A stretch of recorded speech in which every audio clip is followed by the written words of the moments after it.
Nos hemos oído hablar del éxodo de Egipto, de cómo Moisés dividió el Mar Rojo y de todos los milagros que ocurrieron en el desierto durante el viaje a la Tierra Prometida. Sin embargo, a menudo se pasa por alto un detalle muy importante. ¿Cómo lograron los israelitas derrotar a los gigantes y entrar en la Tierra Prometida? Muchos cristianos, incluyendo pastores y eruditos, tienden a pasar por alto las referencias a los gigantes en la Biblia. Sin embargo, estos desempeñan un papel clave en la narrativa bíblica, especialmente en relación con la conquista de la Tierra Prometida. Como veremos, Israel inicialmente se negó a entrar en la tierra debido a la presencia de los gigantes. Solo hombres de gran fe, como Josué, Caleb y posteriormente David, pudieron enfrentarlos y derrotarlos. La primera mención de gigantes en la Biblia se encuentra en Génesis capítulo 6, versículo 4, donde leemos: «Había gigantes en la tierra en aquellos días, y también después, cuando los hijos de Dios se unieron a las hijas de los hombres y tuvieron hijos con ellas. Fueron los héroes de la antigüedad, hombres de renombre». Una tradición popular y sensacionalista, con dudosa base bíblica, sostiene que los hijos de Dios fueron 200 ángeles que descendieron del cielo, codiciando a las hijas de los hombres, tomándolas como esposas y engendrando gigantes. Por otro lado, hay quienes sostienen que los hijos de Dios fueron los descendientes de Set y las hijas de los hombres, los descendientes de Caín. No entraré en detalles sobre estas posturas, ya que se abordarán a fondo en otro video. Lo cierto es que ya existían gigantes antes del diluvio, hombres malvados y corruptos que, como el resto de la humanidad antediluviana rebelde, perecieron en el diluvio. Sin embargo, esto no significó su desaparición. Este no fue el fin definitivo de los gigantes, pues reaparecerían siglos después. Antes de que Israel entrara en Canaán, los israelitas se enfrentaron a uno de los gigantes más notorios mencionados en la Biblia, Og, rey de Basán. Og se presenta explícitamente como un gigante refaíta, es decir, perteneciente a una de las antiguas razas de hombres altos que habitaban la región de Transjordania.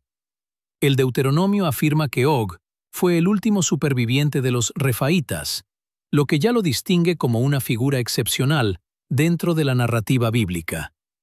Og gobernaba el reino de Basán, una región fértil y estratégicamente importante al noreste del mar de Galilea, conocida por sus ciudades fortificadas. Su capital era Astarot, y su dominio incluía numerosas ciudades amuralladas, lo que indicaba un poder militar consolidado. La Biblia lo presenta no solo como un rey poderoso, sino también como un enemigo que confiaba en su fuerza y en la seguridad de su territorio. Uno de los detalles más impactantes sobre Og es la descripción de su cama, que se conserva como testimonio de su tamaño. Deuteronomio, capítulo 3, versículo 11, señala que su cama era de hierro y medía 9 codos de largo y 4 de ancho. En medidas modernas, esto equivale aproximadamente a 4 metros de largo y casi 2 metros de ancho. El texto aclara que esta cama se guardaba en la fortaleza amonita, lo que sugiere que era bien conocida y visible, probablemente como objeto de admiración o evidencia histórica de su extraordinaria estatura.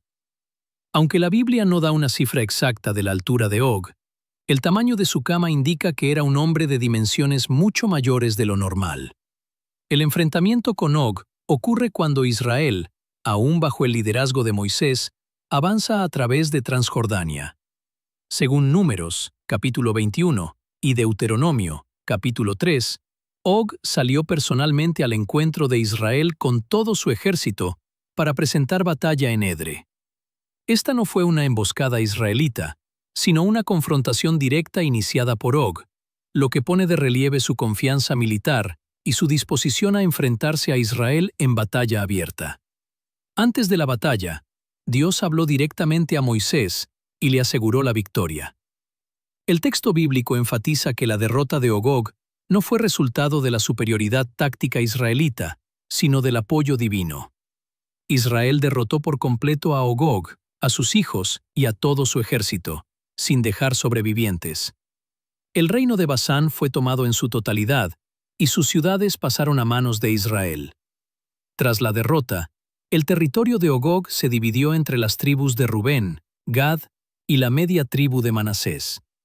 Esto confirma que la victoria fue decisiva y duradera, y que Ogog no fue simplemente expulsado, sino eliminado como potencia política y militar. Sin embargo, la muerte de Ogog no significó la desaparición de los gigantes. Números, capítulo 13, muestra que aún existían gigantes en la tierra de Canaán. Cuando Israel estaba en el desierto, a punto de entrar en la tierra prometida, Moisés envió a 12 espías, uno de cada tribu, para explorar la tierra y evaluar la fuerza de sus habitantes. Después de 40 días, los espías regresaron y presentaron un informe positivo sobre la tierra. Leamos el versículo 27 de Números capítulo 13. Entramos en la tierra que nos enviaste a explorar, y es, en verdad, una tierra fértil, que emana leche y miel. Este es el tipo de fruto que produce. Lo que Dios había prometido sobre la tierra se cumplió. Los frutos que trajeron, uvas, granadas e higos, demostraron lo fructífera y bendecida que era Canaán desde el punto de vista agrícola. Hasta este punto, el informe sobre la tierra de Canaán había sido bueno. Sin embargo, los espías dieron un mal informe sobre la gente que vivía allí. Veamos los versículos 28 al 33. La gente que vive allí es poderosa, y sus ciudades son grandes y fortificadas. Incluso vimos gigantes allí, los descendientes de Anac. Los amalecitas viven en el Negev, y los hititas, jebuseos y amorreos viven en la región montañosa. Los cananeos viven a lo largo de la costa, desde el mar Mediterráneo y a lo largo del valle del Jordán. Pero Caleb intentó calmar al pueblo delante de Moisés. «Vamos a tomar la tierra», dijo. «Seguro que podemos conquistarla». Pero los otros hombres que exploraron la tierra con él no estuvieron de acuerdo. «No podemos ir contra ellos, son más fuertes que nosotros». Entonces comenzaron a difundir entre los israelitas la siguiente mala noticia sobre la tierra. «La tierra que exploramos devorará a cualquiera que vaya a vivir allí». Todos los habitantes que vimos eran enormes. Incluso había gigantes, descendientes de Anac. Junto a ellos, nos sentíamos como saltamontes, y así nos veían. Al analizar este pasaje, observamos que estos gigantes se presentan como hijos de Anac. Surge entonces una pregunta importante. ¿Quién era Anac específicamente, y qué podemos saber de él? En la Biblia, encontramos varios casos en los que el nombre de una persona termina identificando a toda una raza. El nombre de Jacob, por ejemplo, se convierte en Israel, y sus descendientes serán conocidos permanentemente por ese nombre. Algo similar ocurre con Anac. Anac era un individuo, pero de él surgió toda una raza, los anaseos. Josué, capítulo 15, versículo 13, afirma que Arba fue el antepasado de Anac. La ciudad llamada Kiriat Arba, también conocida como Hebrón, estaba ubicada en Judá y formaba parte de la tierra de Canaán. El diccionario bíblico de Easton identifica a los anaseos como un remanente de los habitantes originales de Palestina, anterior a los cananeos, una tribu cusita de Babilonia, de la misma raza que los fenicios y los reyes pastores egipcios. Además, los anaseos eran un pueblo guerrero. Josué, capítulo 14, versículo 15, afirma que cuando los anaseos murieron, la tierra descansó de la guerra, lo que sugiere que este pueblo se caracterizaba por su constante guerra, causando problemas no solo al pueblo de Dios, sino también a otras naciones. La palabra anaseos se relaciona con la idea de un cuello largo, una descripción que alude directamente a su apariencia física. No es simplemente un nombre étnico, sino una referencia a su imponente estatura. Deuteronomio, capítulo 2, versículo 10, los describe claramente como un pueblo alto y numeroso, comparable a los semitas, también conocidos por su gran tamaño. La Biblia sugiere que los anaseos destacaban visiblemente entre los demás pueblos, lo que explica el profundo temor que inspiraron en Israel cuando los espías los vieron por primera vez. Si Goliat provenía de este mismo linaje de gigantes, y las escrituras indican que era de Gat, una de las ciudades donde sobrevivieron los anaseos, Su altura nos proporciona una referencia concreta. Goliat medía 6 codos y un palmo, lo que equivale aproximadamente a 2,5 a 3 metros de altura. Este hecho confirma la existencia de hombres de tamaño extraordinario y nos permite imaginar que los anaseos, como pueblo, podían presumir de una estatura poco común. Cuando Israel llegó a la tierra prometida, Dios ordenó que se explorara la región. 12 espías fueron enviados y descubrieron que los anaseos vivían allí. Caleb confiaba en que el pueblo podría derrotar a los gigantes, pero los otros 11 hombres no compartían su fe. Estos espías difundieron un falso rumor entre los israelitas. Se compararon con saltamontes en comparación con los anaseos. Josué apoyó a Caleb, convencido de que el Señor intervendría y ayudaría a su pueblo a conquistar la tierra prometida, a pesar del tamaño y la fuerza de sus enemigos. El resto del pueblo no creyó. Se quejaron y murmuraron, cuestionando a Dios y su plan. Debido a su incredulidad, el Señor los condenó a vagar por el desierto durante 40 años y declaró que solo Caleb y Josué entrarían en la tierra prometida, mientras que todo israelita mayor de 20 años moriría en el desierto.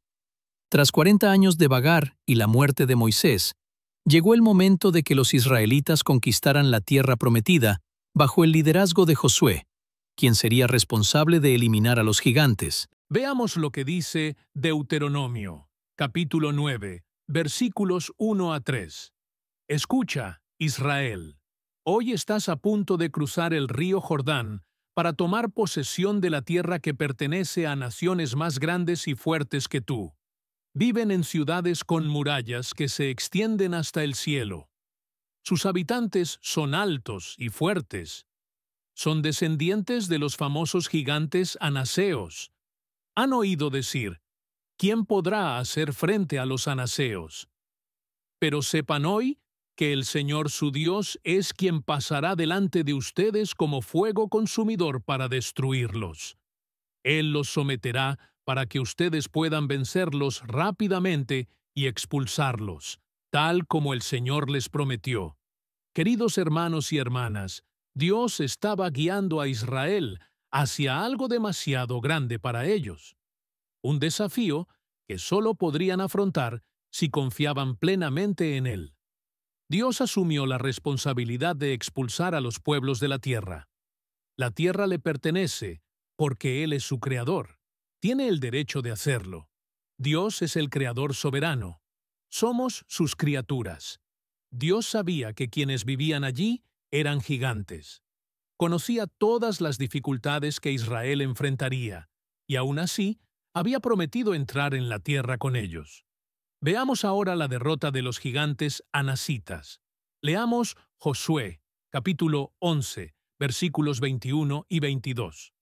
Durante ese periodo, Josué destruyó a todos los descendientes de Anac que vivían en la región montañosa de Hebrón, Bir, Ana y en toda la región montañosa de Judá e Israel. Los mató a todos y destruyó por completo sus ciudades. Ningún descendiente de Anac permaneció en la tierra de Israel, aunque algunos aún permanecieron en Gaza, Gat y Asdod. Amados hermanos y hermanas, al analizar este pasaje es necesario comprender su contexto. Josué, capítulo 11, describe la culminación de la campaña de los israelitas para conquistar Canaán bajo el liderazgo de Josué. El capítulo comienza cuando Jabín, rey de Azor, al ver las derrotas previas de los reyes del sur, convoca una gran coalición de reyes del norte. Este ejército se describe como numeroso, comparable a la arena del mar, y equipado con caballos y carros, lo que representa una amenaza militar considerable para Israel. Dios interviene directamente y le asegura a Josué que no debe temer a este poderoso ejército, prometiéndole una victoria completa.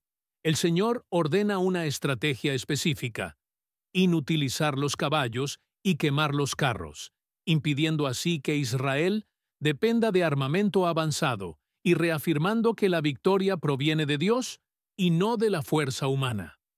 Josué lanza un ataque repentino cerca de las aguas de Merom, sorprendiendo a la coalición enemiga. Israel derrota por completo a los ejércitos del norte y los persigue hasta Sidón, Misrefot Maim y el valle de Mispa.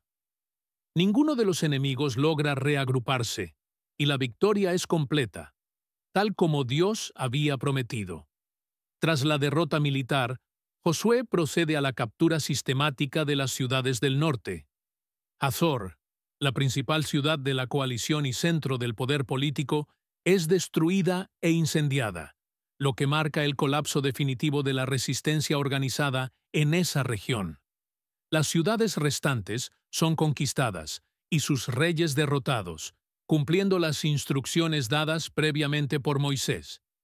La parte final del capítulo menciona específicamente la eliminación de los anaseos, los gigantes que habían infundido temor en Israel desde la época de los espías. Josué los derrotó en la región montañosa de Judá e Israel, destruyendo sus ciudades y erradicándolos del territorio israelita. Solo quedaron unos pocos sobrevivientes en ciudades filisteas como Gat y Asdod. Por lo tanto, los anaseos quedaron confinados a estas ciudades costeras, ocupadas por los filisteos. El gigante Goliat surgiría de la ciudad de Gat unos 500 años después. Este breve relato de la eliminación de los anaseos es inusual por su crudeza y minuciosidad, un factor que sin duda debe atribuirse a la formidable reputación de los anaseos y a su influencia intimidante en la actitud de Israel hasta ese momento. Aquí, los enemigos de 40 años antes fueron derrotados. No fueron rival para un ejército bendecido y liderado por Dios. Significativamente, Israel se enfrentó al final a los anasitas, solo después de que Dios los hubiera entrenado en la batalla y en comunión con él durante meses de conquista. Cuando Israel se negó a entrar en Canaán por temor a los anasitas, no se dieron cuenta de que Dios guiaría los acontecimientos de tal manera que enfrentarían este difícil desafío al final. Amados hermanos y hermanas, Dios sabe cómo manejar las batallas en la vida de su pueblo. Los creyentes deben someterse a la orden de Dios en tales batallas. Los creyentes pueden estar convencidos de que deben salir a luchar primero contra los enemigos más duros, cuando en realidad Dios quiere que los enfrenten al final. Ahora bien, como parte de la conquista liderada por Josué, Caleb expulsó a los 3 hijos de Anac, completando así la eliminación de los gigantes en Hebrón. Este evento se registra en Josué, capítulo 15, versículo 14, donde leemos: «Y Caleb expulsó de allí a los 3 hijos de Anac, Quesai, Aimán y Talmai, hijos de Anac». Este pasaje se conecta directamente con la promesa que Caleb había recibido décadas antes. Caleb había sido uno de los 12 espías enviados por Moisés a Canaán y junto con Josué se mantuvo firme cuando el resto del pueblo temió a los gigantes. Gracias a esta fidelidad, Dios le prometió que entraría en la tierra prometida y poseería la tierra que había explorado. Tras esperar casi medio siglo, la fe de Caleb se mantuvo inquebrantable. Cuando llegó el momento de tomar posesión de lo que Dios le había prometido, no dudó ni un instante. En Josué, capítulo 14, versículos 10 a 12, Caleb declara: «El Señor me ha mantenido con vida, tal como lo prometió, durante estos 45 años, desde que el Señor le habló a Moisés, mientras Israel vagaba por el desierto. Y ahora, he aquí, tengo 85 años. Sigo tan fuerte como el día que Moisés me envió. ¿Cuál era mi fuerza entonces? Esta es mi fuerza ahora, para la guerra, y para entrar y salir. Ahora pues, dame esta región montañosa que el Señor prometió aquel día, pues oíste entonces que allí estaban los Anashti y que había grandes ciudades fortificadas. Quizás el Señor esté conmigo y los expulse como el Señor ha dicho». Al analizar este pasaje, observamos que aún había gigantes en el territorio que Caleb solicitaba, pero eso no lo detuvo. Tenía casi 90 años, y aún así declaró que conservaba la misma fuerza que tenía cuando fue enviado como espía 45 años antes. Para Caleb, si Dios le había prometido algo, eso era suficiente. Los demás factores eran irrelevantes. Él, al igual que otros héroes de la fe, creyó en la fidelidad de aquel que había prometido. A pesar de su avanzada edad, Caleb no flaqueó. A sus 85 años, no solo estaba dispuesto a luchar, sino que lideró la batalla. Y no contra cualquier enemigo, sino contra los anaseos, un pueblo temido por su tamaño y reputación. Amados hermanos y hermanas, así es como Dios quiere que progresemos en nuestra vida espiritual. Que pasen los años, pero que nuestra fe no decaiga. Que nuestros cuerpos envejezcan, pero que nuestra confianza en Dios se mantenga firme hasta el final. Ahora bien, el territorio que Caleb solicitó no fue fácil. Hebrón, también llamada Kiriat Arba, era una región montañosa y fortificada, conocida como uno de los principales asentamientos de los anaseos. Las Escrituras no describen la batalla con gran detalle táctico, pero sí aclaran el resultado. Caleb los expulsó. El lenguaje bíblico indica una acción militar decisiva y una victoria completa. Quesai, Ahimán y Talmai no eran figuras menores, sino líderes del linaje anaseo. Los anasetas en Hebrón. Su derrota significó el colapso definitivo del poder de los gigantes en esa región. Esta expulsión no fue un evento aislado ni independiente, sino la ejecución concreta de la campaña general descrita en Josué, capítulo 11, donde se afirma que Josué eliminó a los anasetas de la región montañosa de Judá e Israel. Caleb actúa aquí como instrumento directo de esa conquista, cerrando un ciclo que había comenzado 45 años antes con el informe de los espías. Con la caída de los hijos de Anac en Hebrón, se completó la eliminación de los gigantes dentro del territorio asignado a Israel. A partir de ese momento, los anasetas permanecieron únicamente en ciudades filisteas como Gat y Asdod, fuera del control israelita. Amados hermanos y hermanas, surge entonces una pregunta inevitable. ¿Qué significa esta historia para nosotros hoy? La respuesta es sencilla. Aún hay gigantes que enfrentar. No todos los gigantes son de carne y hueso. Pueden manifestarse de muchas formas: adicciones, defectos, fracasos, tentaciones, debilidades, pruebas, cualquier cosa que sea más grande que nosotros. Somos más fuertes, más rápidos, cualquier cosa que no podamos afrontar por nuestra cuenta. Cualquier cosa con el poder de derribarnos y dejarnos sin sentido. Estos también son gigantes, y a menudo actúan bajo la influencia de Satanás, el enemigo eterno del pueblo de Dios. Los gigantes en tu vida surgen dentro del plan de Dios para ti, y cómo los percibes determinará cómo los enfrentas. Son más grandes que tú, sí, son más fuertes que tú. Sin duda podrían aplastarte sin esfuerzo. Pero esa no es la pregunta correcta. La pregunta es, ¿son más grandes que Dios? ¿Son más fuertes que Dios? ¿Podrían siquiera resistir al Todopoderoso por un momento? Josué y Caleb sabían bien la respuesta.